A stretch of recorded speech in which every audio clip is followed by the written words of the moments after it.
Dakwa dari penasihat hukum terdakwa Sin, silakan. Terima kasih. Saudara ahli, kami akan meminta pendapat saudara. Karena saudara di sini bukan sebagai saksi, adalah sebagai ahli. Kami akan coba untuk tidak menanyakan apa yang sudah ditanyakan oleh majelis hakim dan juga oleh JPU dan oleh kuasa hukum dari Mario. Dalam BAP saudara dan juga kami mendengarkan tadi dalam pendapat ahli bahwa hasil CT scan itu dikatakan bahwa anak David itu mengalami bengkak dan terdapat bercak memar, tapi tidak ditemukan pendarahan otak. Ini adalah pendapat ahli waktu di BAP. Maksudnya tidak ada pendarahan otak ini apa? Tidak ada darah di dalam otaknya. Ya, Bentar, maksud saya begini. Bentar. Ahli tadi dari awal justru karena tidak ada pendarahan otak ini malah Itu yang lebih berbahaya. lebih berbahaya. Itu ahli tadi. Tolong yang perhatikan baik-baik apa yang sudah kita dengar supaya tidak mengulang. Atau silakan, atau berkaitan dengan pendarahan otak ini ada catatannya. Ini kaitannya, ini kan kami akan tanya majelis, maka itu kami tolong diberikan kesempatan. Ini kan ahli, kami juga dari awal juga keluarga Sen dan Sen juga itu berbela rasa, kami juga sebagai manusia bagaimana si David, anak David ini bisa sembuh seperti sedia kala. Kami beberapa kali datang ke rumah sakit Mayapada. Jadi kami bukan dalam rangka untuk menjas dokter ahli, bukan. Ya. Kita langsung aja. Ya begini majelis.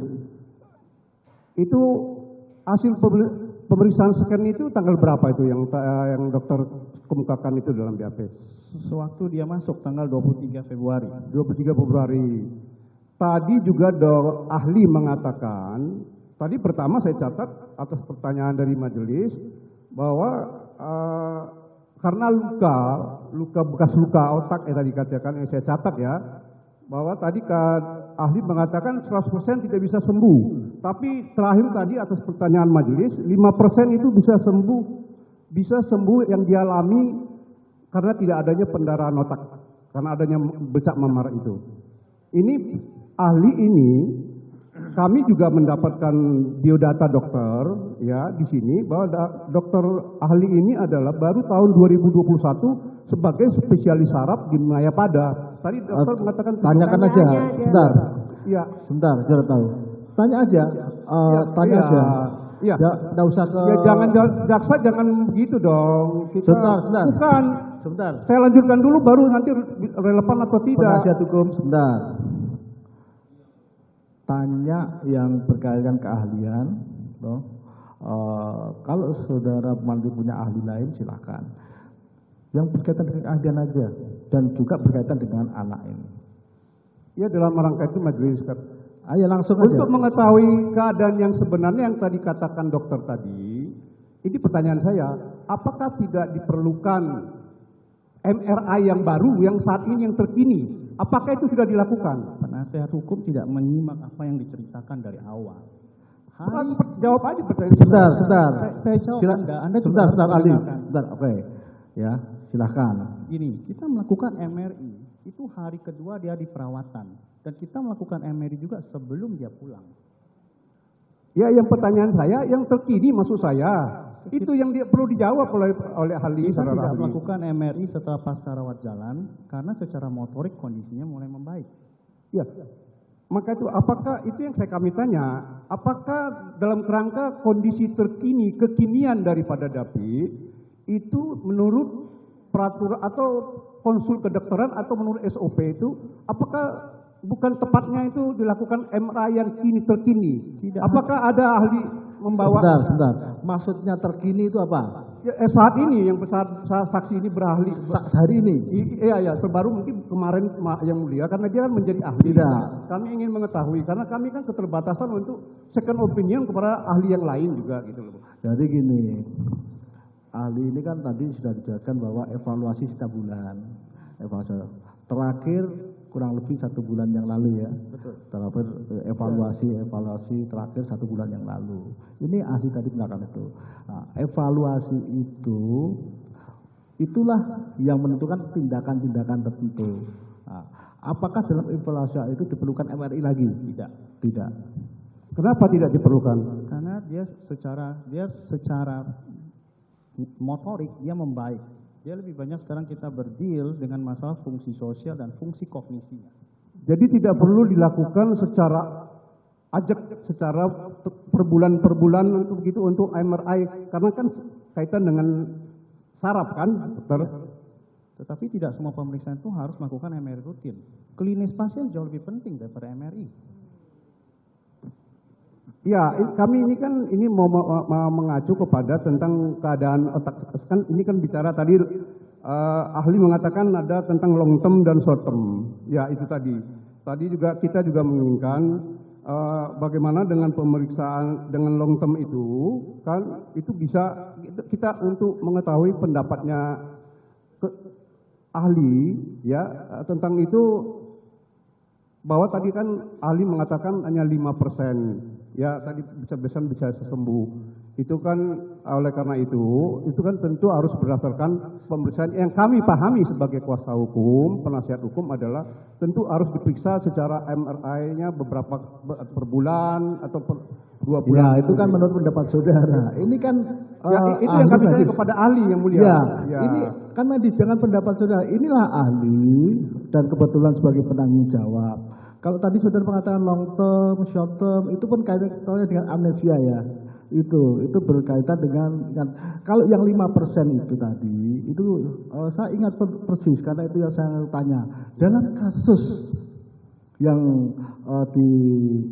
alami anak ini di dunia ini, jangan dunia ini, itu berapa persen bisa pulih kan begitu kan? Iya. Ahli mengatakan 5%. Jadi beda dengan yang long term tadi ya. Itu.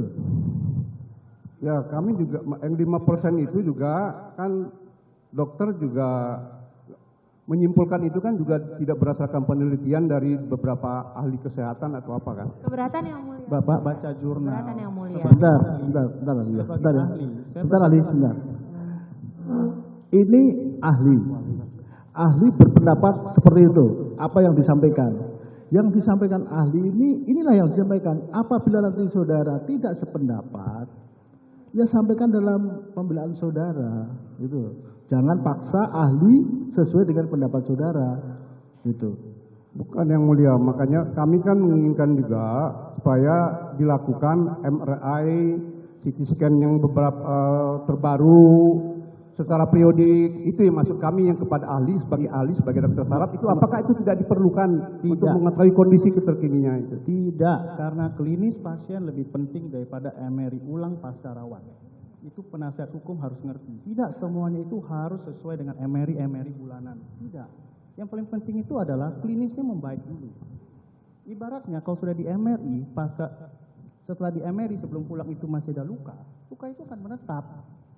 Saya kan bilang analoginya, ketika ada gardu PLN itu meledak, pasti akan ada bekas luka.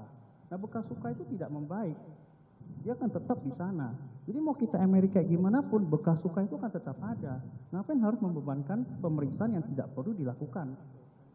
Dan biayanya kan malah luar biasa, nanti pas dari keluarganya bisa marah tiap kali di MRI terus. Ya itu yang harus, ini kan perkara yang menarik yang mulia, karena jadi itu yang kami tanyakan. Kalau ahli bilang memang seperti itu, ya kami juga nanti, kami ini yang ahli hukum bukan ahli kesehatan, ahli. Makanya saya jawab secara objektif. Iya, itu yang kami inginkan. Jadi kami juga sudah mengerti.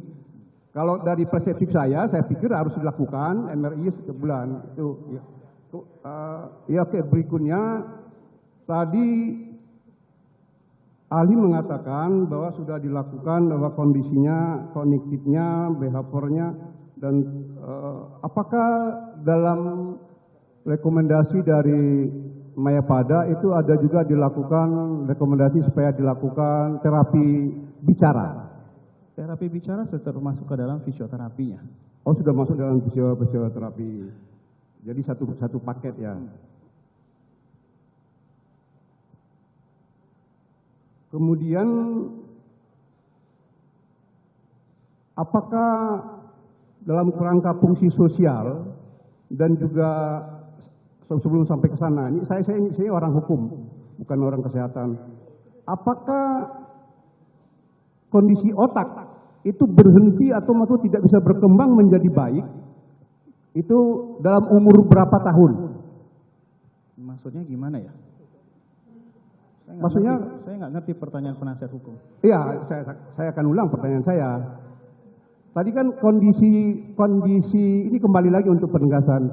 Kondisi memar otaknya David ini dia kan masih sekarang dalam kondisi pada saat kejadian itu 16 tahun atau 17 tahun.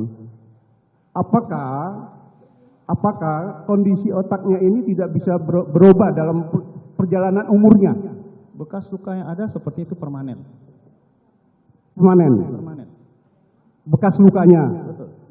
Bekas lukanya, tapi di dalam substansi bekas lukanya ya, tapi dalam substansi otaknya itu nggak bisa. Ada yang bisa membaik dan ada yang tetap permanen. Itu berdasarkan penelitian atau berdasarkan apa? Ya berdasarkan semuanya dong. Semuanya apa maksud saya? Hah? Semuanya. Saudara Ya ahli sudah, sebagai ini berdasarkan pendapat ahli, sudah. Cukup. Iya, pendapat ahli aja. Ya udah. Sebagai pendapat ahli kami tanyakan bagaimana? Ya begitulah. Kok begitu? Ya.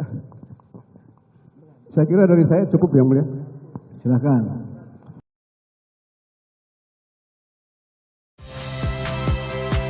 Saya Valentina Sitorus.